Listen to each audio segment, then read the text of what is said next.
Qala al-musannifu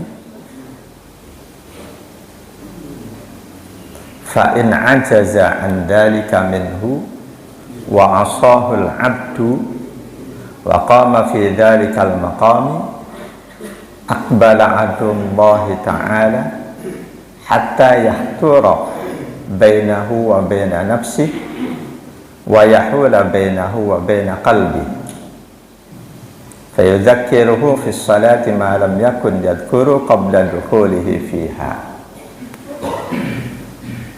Tentang bagaimana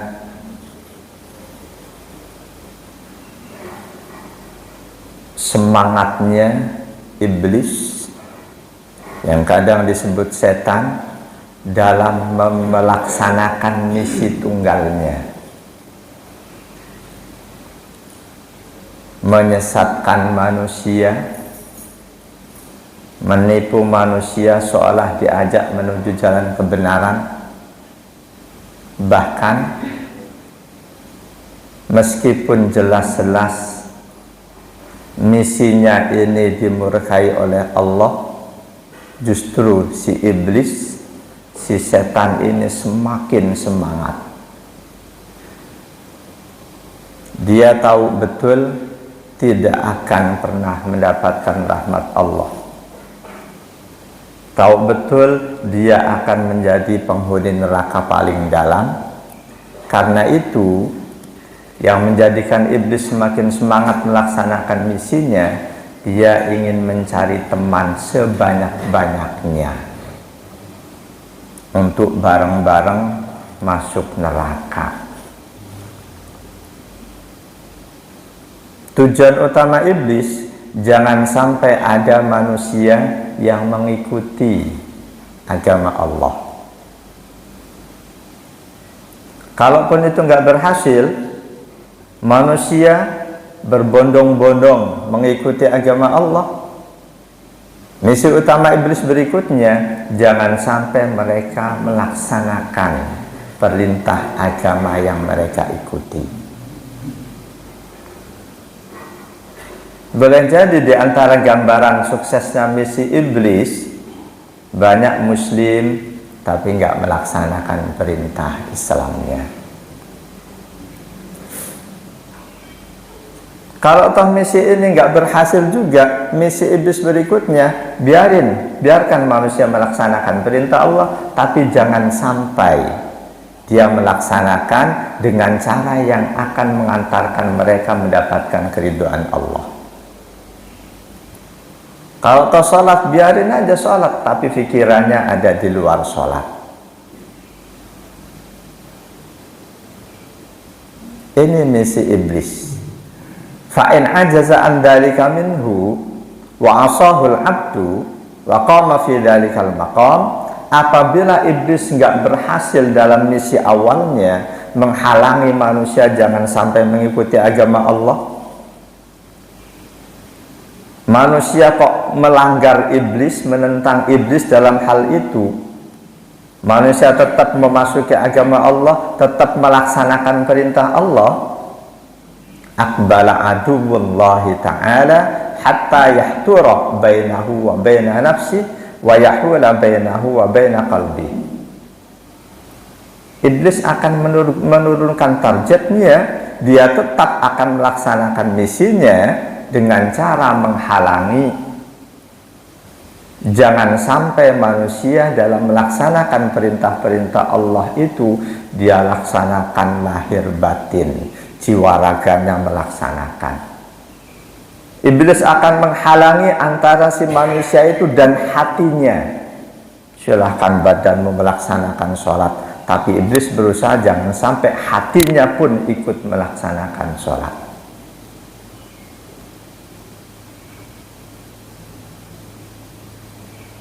Kita tahu pelaksanaan hati Allah berikan porsi lebih besar dibanding fisik. Fisik ada keterbatasan. Ketika kita sakit fisik kita nggak bisa sholat seutuhnya, tidak bisa sholat sempurna, tapi hati kita akan tetap bisa seutuhnya. Nah, itu dalam hadis sahih Bukhari Muslim, Rasul sudah menegaskan, dan penegasan Rasul itu harus betul-betul kita jadikan perhatian. Innallaha la yanduru ila suwarikum wa a'malikum walakin innallaha la yanduru ila suwarikum walakin yanduru ila qulubikum wa a'malikum. Allah tidak memandang fisik kalian, tapi yang Allah nilai pertama hati kalian, selanjutnya amal perbuatan kalian. Hati yang paling utama. Itu hadis mengisyaratkan juga bahwa melaksanakan perintah Allah nggak cuma fisik doang, hatinya nggak ikut. Fisik kita sholat takbiratul ihram sampai salam, tapi sepanjang itu hati kita nggak tahu ada di mana. Kalau fikih sah, selama semua syarat rukun dia penuhi, sah sholatnya, walaupun selama itu hatinya nggak ada di dalam sholat. Itu fikih.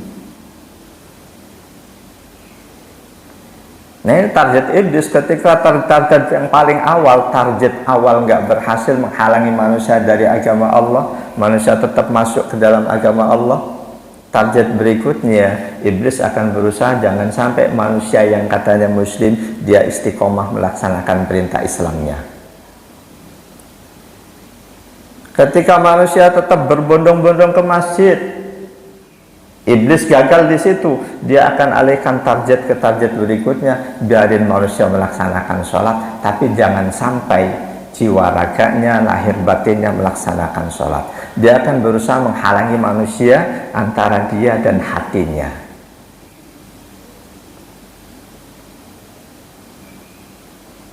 Akhirnya, fayudzakiruhu fi sholati ma lam yakun yadhkuru qabla dukhulihi fiha.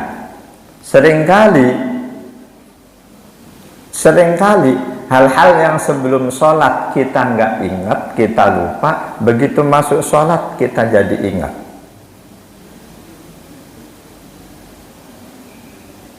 Hatta rubbama kana qad nasiya syai'a wal hajata wa aysa minha fayudzakiruhu iyyaha fi sholati.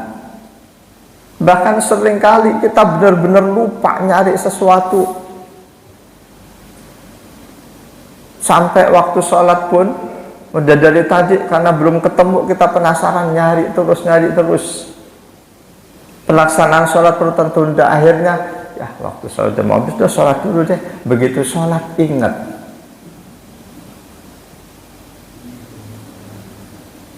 Apa tujuan iblis? Liyasghula qalbuhu biha, supaya hati manusia sibuk dengan hal yang dia lupa itu. Kepikiran dalam sholatnya pun kepikiran, oleh iblis dikasih tahu di sini. Begitu dikasih tahu sepanjang sholat dia ingat-ingat, takut lupa lagi. Tadi kunci di sini sambil mulutnya baca alhamdulillahirabbil alamin arrahmanir rahim.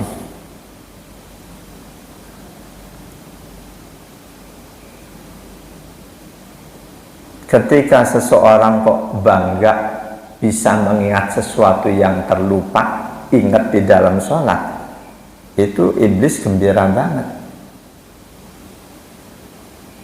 Boleh jadi nanti ada orang yang tanda kutip sableng, dia ngajarin kalau kamu lupa sesuatu kerjain sholat. Sebelum sholat ingat-ingat apa yang kamu lupa, coba kamu pikirkan di mana, masih nggak ingat juga, kerjain sholat nanti kamu ingat. Itu sableng itu. Nggak cuma benda, termasuk lupa dengan ilmu sebelum sholat. Ingat masalah ini ayatnya ada begini, tapi apa ya kok lupa banget. Begitu sholat kok ingat. Itu jangan bangga. Meskipun ilmu itu bagian dari kerjaan iblis.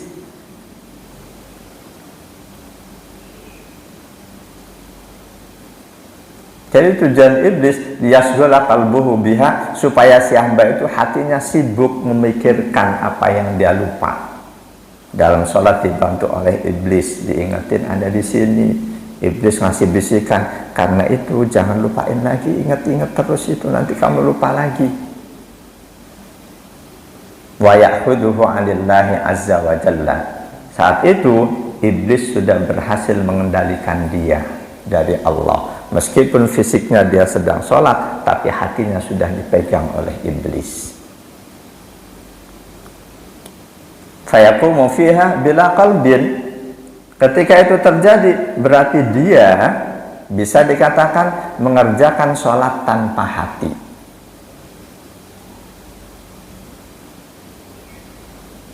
Termasuk ibadah yang lain. Misal kita sedekah. Ketika kita laksanakan sedekah itu tanpa hati, boleh jadi orang yang kita sedekahi kita caci maki. Jelas nggak ada nilainya di hadapan Allah.